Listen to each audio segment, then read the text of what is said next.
Yo, what is good, YouTube? Drizzy MMA here, and today I'm going to be going over Dricus Plessis versus Kamaru Usman. We'll go over the main event first. We'll go look at a couple of other fights on the card as well. It is a pretty good card for a fight night. But yeah, this main event is definitely very good. Very hyped, very excited for this. I think it's going to be very close, but I'm going to be picking Dricus Plessis to get the win. I just think he's, more in the prime of his career. He did lose the last fight to Hamzat, which I guess the loss hasn't really aged well since Strickland went out there and beat him at UFC 328. But I think Dricus Plessis is still one of the best middleweights of the world. Before that Hamzat fight, people were saying that he might end up going down as the greatest middleweight of all time. My bad. But yeah, they were saying he was going to go down as the greatest middleweight of all time. He beat Strickland twice. He beat Adesanya. He beat Robert Whitaker. He won a very good run. But yeah, he did lose the last fight. It has been a while since then. It's also been a while since Kamaru Usman his last fought. His last fight was against Joaquin Buckley. I think that fight was like a year and a half ago now, which that win has not aged too well. You look at Joaquin Buckley's last performance against Sean Brady. He got dominated on the ground just like he did in the Usman fight. So it's kind of hard to say if Usman is still in, after that fight, everyone was saying, oh, Usman still got it. Usman's still in his prime. But, you see Joaquin Buckley go out there and lose the same exact way to Sean Brady. It kind of makes you question maybe Joaquin Buckley's grappling just isn't good. And, Kamaru Usman still is kind of washed. He's lost 3 of his last 4. One of the losses to Hamza, I don't really look as a loss on his career. It was short notice, 9 days, up a weight class, going all the way to Abu Dhabi, and it was a very competitive fight. I don't really look at it as a loss, but he does have the Leon loss, also the first one, or the second one, which, again, it's kind of hard to say if, you look at that as a loss. He was winning that entire fight before he got knocked out, and then they rematched again after that, and Leon Edwards kind of, dominated that. Not dominated, but it was pretty a clear win for Leon Edwards. So I'd say out of those 3 losses of his last 4 fights, only one of them are really, showing that he's not in the prime of his career. So it's hard to say if Usman is still, that guy he was back in 2021, 2022 when he was knocking out Jorge Masvidal, the fights with Colby Covington. So it is very hard. This is why this fight is kind of hard to predict, and I do think it is very close. I feel like Dricus Plessis will win, though. I think he's just the younger fighter. He's also a lot bigger if you look at the face-offs. He is a natural middleweight. Kamaru Usman is coming up from welterweight.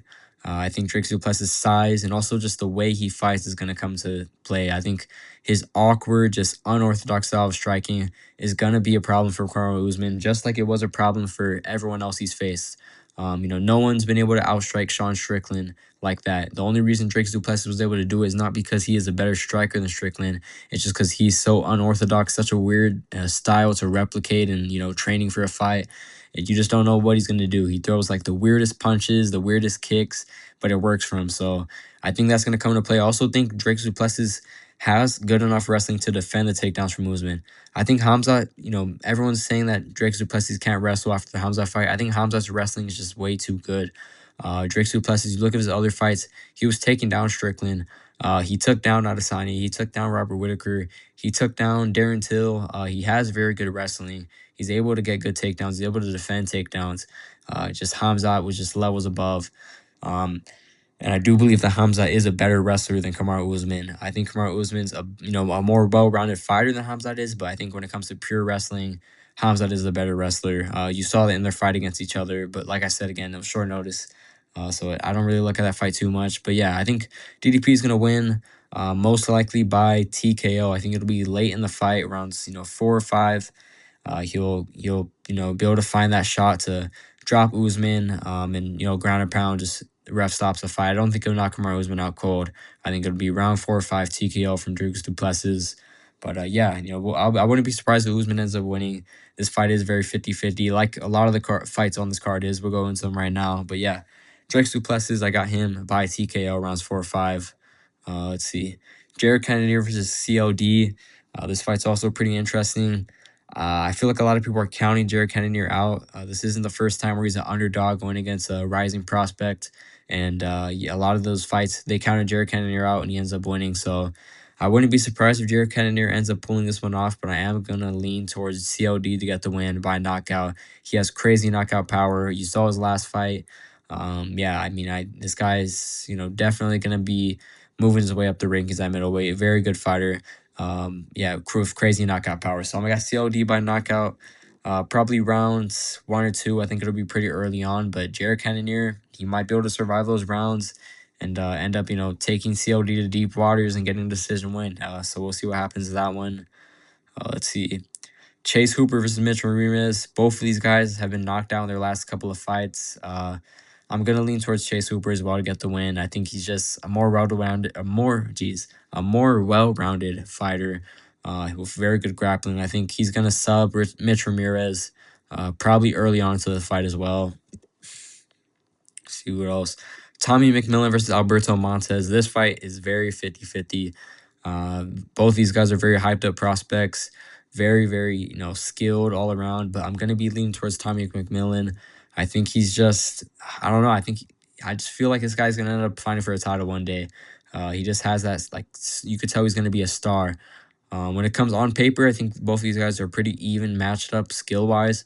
But I think Tommy McMillan just, I don't know. I just think he's gonna win. I can't even explain why. I got Tommy McMillan to win, probably by TKO or knockout. I think this fight's gonna be a war back and forth, with Tommy pulling off a knockout, probably in the rounds, 2 or 3. Let's see the prelims. Um, I'm not going to get too into all these, but Austin Bashi versus Jose Delgado. I got Jose Delgado. This fight is also 50-50. Look at the odds. It's a pick 'em. So, yeah, Jose Delgado has looked very impressive in his last few fights. I got him winning this fight by knockout. Uh, Jean Paul versus, I don't even know if I should try saying this, Sikoyon Ko. This fight is very, very, two, big prospects again. I do like John Paul Law. He is pretty funny. He is also a very entertaining fighter, but I just feel like this is a bad matchup for him. I got Seokyeon Ko by KO, so we'll see what happens. But hopefully John Paul wins. He is a very entertaining fighter, like I said. Um, Levi Rodriguez Jr. versus Felipe Franco. I got Felipe Franco getting the win. I think this is light heavyweight. I think he fought at heavyweight before, though, in the UFC. Um, I think it was his last fight. I remember seeing that one. But yeah, I got him winning this fight, though. He is a big underdog, so, we'll see what happens. Ezra Elliott making his UFC debut. He also trains with Tommy McMillan at Red Hawk Academy with Tim Welch, Sean O'Malley. I'm going to be picking Ezra Elliott. I think just being in the gym with one of the best coaches in the UFC, one of the best fighters in the UFC, and Sean O'Malley, no matter what people want to say, I think that's going to come in hand. I think he's going to have a lot of advantages in this fight. I think he's also, let's see the records. I think he is. I think he does have more fights. I was looking at this one earlier. I think he has more experience. Let's see. Yeah, 7-0 versus 5-0. Obviously, 2 more fights, but both these guys making their UFC debut. I just think Ezra Elliott has the advantage. He's faced a lot of good fighters on the regional scenes. So yeah, I got Ezra Elliott getting the win by knockout as well. I think him and Tommy are both going to walk home with knockouts back to Arizona. Alden Correa versus Stuart Nickel. I'm not gonna lie, I haven't watched either of these guys, but Alden Correa is a very, very big favorite, a minus 1100 favorite. So I'm not gonna act like I know what's gonna go on in this fight, but I got Alden Correa. But yeah, we'll see what happens with that one. RJ Harris versus Alvin Hines. I'm gonna go with Alvin Hines to get the win by knockout. Another pretty good heavyweight. Let's see. That's pretty much it, guys. A pretty decent fight night card. Not the best, but I mean, that main event is very, very good. Plessis versus Usman tomorrow night, UFC, Oklahoma City. Make sure to watch it. Let me know your guys' picks in the comments down below. I'll see you guys all in the next video.